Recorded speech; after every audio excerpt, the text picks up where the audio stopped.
Hi, everybody. Welcome to North of MAGA. I'm your host, Pierre Shields. I'm here to give you a Canadian's perspective on the American political landscape and to give you an idea of what Canadians are thinking about what's going on in the world today. Now, today's video is an interview done by the CBC by Catherine Cullen with our new American ambassador to Canada. His name is Pete, or maybe Pete, I'm not even sure, but wow. Catherine Cullen pushes back constantly during this interview, though, so I'm really very impressed with her. Let's go take a look. Bye. So what can we expect from the Trump administration now that talks with Canada are back on? Pete Hoekstra is the U.S. ambassador to Canada. Welcome back to the program. Good to be here. Thanks. Thank you for the invite. Happy to have you at such an interesting time. Now, Canada has given the U.S. government what it wants, rescinding the digital services tax. Did Canada get anything in exchange, Ambassador? Canada's given the U.S. what they want, even if the United States have no idea what they want, have been just changing their mind back and forth and back and forth and back and forth. I mean, the instability is absolutely insane. I'm so unsure of what's going on now.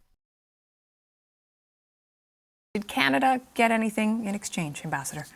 Well, I think what the president and the prime minister did is 3 hours later. I think there were some not so nice things that could have happened. Wait a second. I hope everybody heard what he just said. Some not so nice things could have happened if we hadn't rescinded the digital tax. That's kind of weird because the digital tax was in response of all kinds of other stuff. And it's amazing how we can't respond. You know, we're 1/10 of the American population and we have to be subservient. How else are we supposed to defend ourselves? Fool. Some not so nice things that could have happened if we hadn't seen the developments over the weekend. Now do you mean it's tariffs? all positive things. Not so nice things. You mean tariffs? Well, I mean, the president indicated in his message last week, Friday, he talked about tariffs. 4 to 6 weeks later. Okay, I did not hear you say whether or not Canada got something in exchange for rescinding the DST. Okay, again, I love her. Right back to the original question. You say whether or not Canada got something in exchange for rescinding the DST, but the White House press secretary was pretty pointed. She said today Canada caved. Canada got a reopening of the discussion. Canada got a reopening of the discussions. That's what we got in exchange for retaliating for the attacks that we're taking. It's unbelievable. This, it's crazy how they think they can just say anything and we're going to eat it up. Canada moved from the front of the line to the back of the line. Today, they are back at the front of the line. Oh, thank you, Mafia Man. We were at the front of the line, then we moved back because we weren't very nice and we weren't doing what the regime was asking us. And now we're back at the front. Oh, pick me. Oh, so grateful. Was this just part of the art of the deal? No, well, I don't. The art of the deal. I mean, was this part of the art of the deal? You can't criticize great leaders or dear leaders' book. So what are you supposed to say? I think he's caught between a rock and a hard place here. I'd be nervous if I was him as well.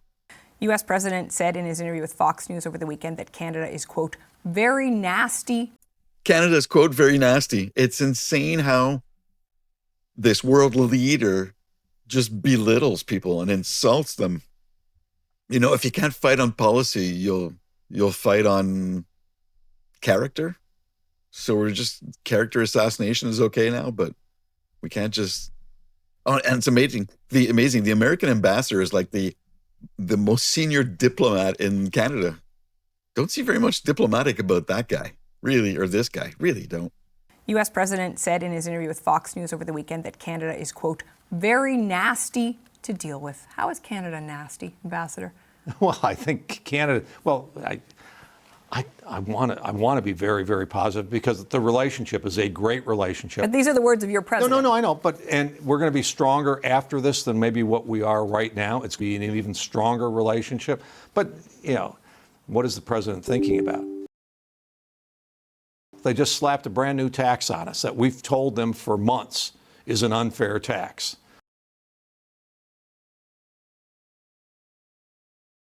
11 out of your 13 provinces who ban American products on their shelves. Let's get this properly.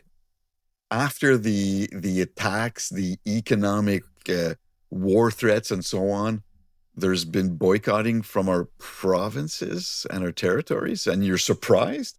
And you think the government did this? The government didn't do this. These are Canadian people. You know, we're deciding where we're buying our broccoli and we're buying our vegetables and our fruits and everything else.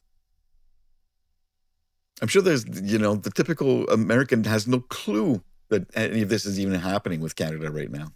We haven't banned a single Canadian product in the United States. That's a pretty nasty move, okay? That is so ironic because, when you look at protectionism, America is the poster child. Come on. A number of your provinces have put in provisions into their procurement process that say, oh, if you're an American company, you can't bid. That's pretty nasty.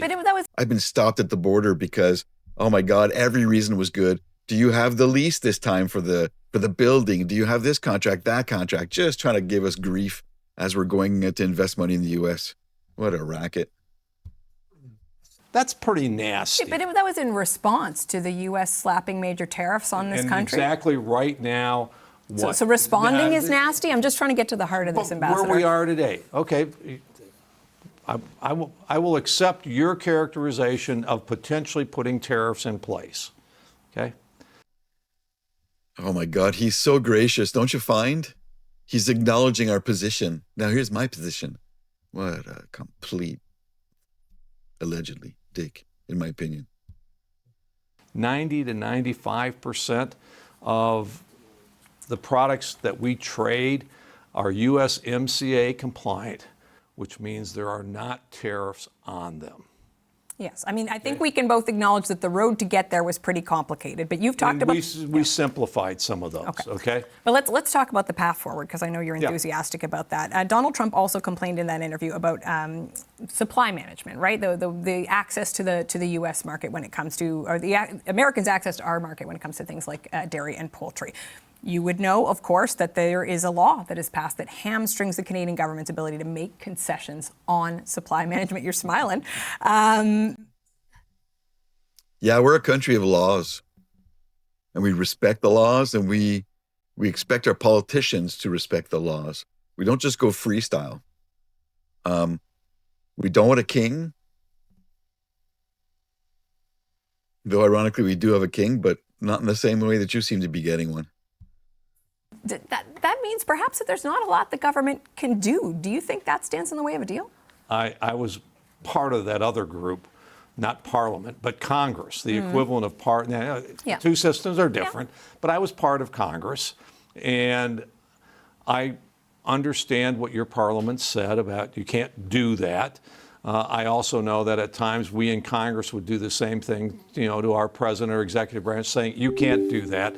I have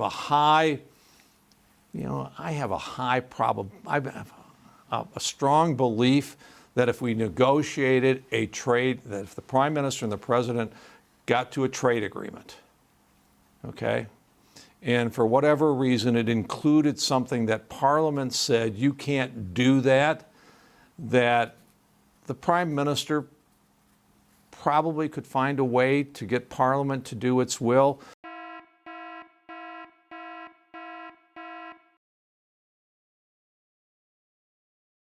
The Prime Minister probably could find a way to get Parliament to do its will, just like the President today and over the weekend has been working with Congress to try to pass the big, beautiful bill, our tax bill. Prime Ministers and presidents, they've got a tremendous amount of power. I'll leave it there. Okay, there is a lot more we could say about supply management. We only have a moment left. There's a lot we could say about supply management, absolutely. And I do want to ask you about the 51st state. You had to have known this question was coming because, of course, the president brought it up again over the weekend. It does seem to come up when things are getting a bit tense and a bit intense. Is Donald Trump using threats against Canada's sovereignty as a negotiating tactic. It is not a threat. How is it saying that Canada should become a state? He said we're not a real country before. I think, your prime minister, I forget what he said within the last week or something, and said, this is he didn't use exactly this word, but a term of endearment. He has said it's a wish, a desire, rather than necessarily a reality. You think it's a term of endearment, Ambassador Hoekstra? Yeah, President Trump doesn't invite people onto his team who he doesn't like, who he doesn't trust, who he doesn't respect. He wants a strong team. So your message to Canadians is they should see this 51st state talk as a term of endearment. They can see it however they want. Far be it from me to tell Canadians how they should view the president's comments. But the president does not invite people on his team, on America's team, or to grow our team with the belief that by doing so, we're going to weaken America or weaken them. The president has said it. He said it when we're in the Oval Office. I love Canada. Yeah, there's inviting on the team, and then there's suggesting taking the country by economic force. We are not going to take the country on. Okay. So I do want to ask you in closing. You have said before that that the president is done with this 51st state business. No. Yeah, you said he might mention it, but okay. We were done. Yeah. It would only come up if somebody's going to go back and get my exact words, but I believe it was somewhere along the lines. If it comes up again, it will be because of the president bringing it up, the prime minister bringing it up, but it will not be me. I have no instructions or whatever to move and work with people in Parliament or at the provincial level to say, hey, let's talk about how we can get this 51st state thing moving again.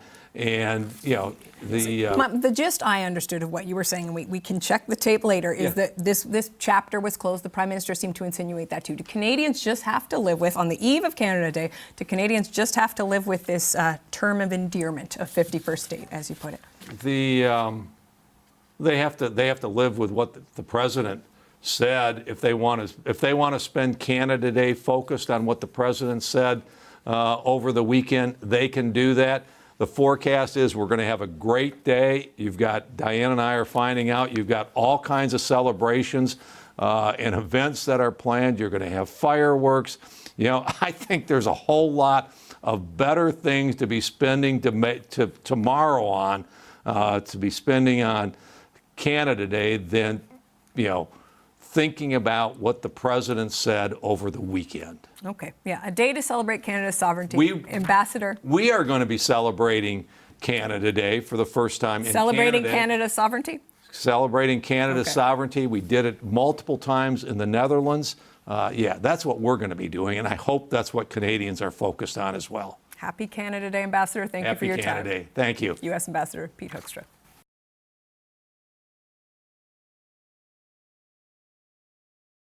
That was Ambassador Pete with CBC. Really, he's quite the piece of work. If you like, I'll put the link below to the CBC original video if you want to go see it. Oh my God, he just goes on and on, changing the subject, and wow. It's amazing how much they're trying to distract. If you like their video, like and subscribe. If you like my video, please like and subscribe. Also, I'm trying to grow the channel a little bit, so if you have any suggestions of what you'd like me to be working on, I'd be glad to hear your comments. Also, if you can share these videos with people that you think might like them, that would help me as well. So again, from North of MAGA, I'm your host, Pierre Shields. Go play outside.